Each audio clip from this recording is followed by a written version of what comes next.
Well, here we are at Overbury on day 4 of the 22nd of July of our 2019 harvest, and we have been harvesting our seed barley. This is a variety called KWS Amistar, and it's a really special variety actually because it is tolerant of barley yellow dwarf virus, which is a virus carried by aphids. And historically we used to be able to use a seed dressing to try and keep aphids from getting on the crop and infecting it.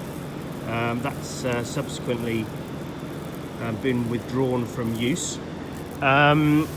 So the ability to have a genetic solution, i.e. kind of tolerant to the virus, is a really positive story.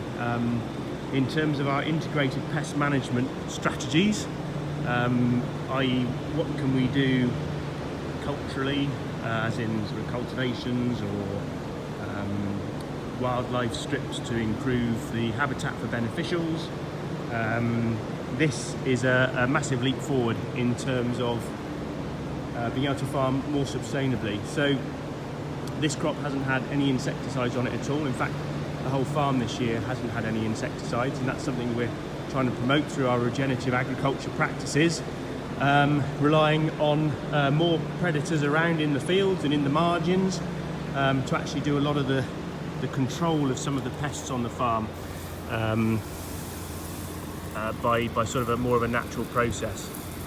So very pleased. This has yielded, well, the first field we did was 9.3 tonnes a hectare over the weighbridge, which was a first cereal after dwarf French beans.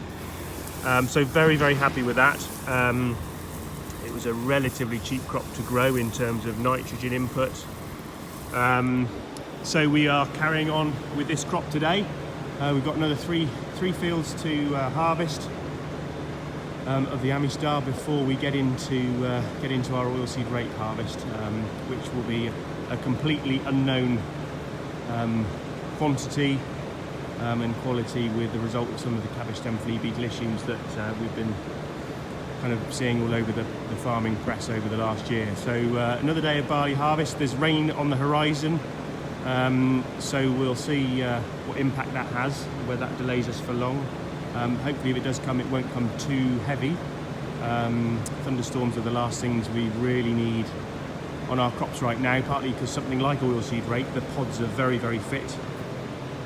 And very heavy rain or hailstones can shatter the pods, meaning that the crop is lost to the ground.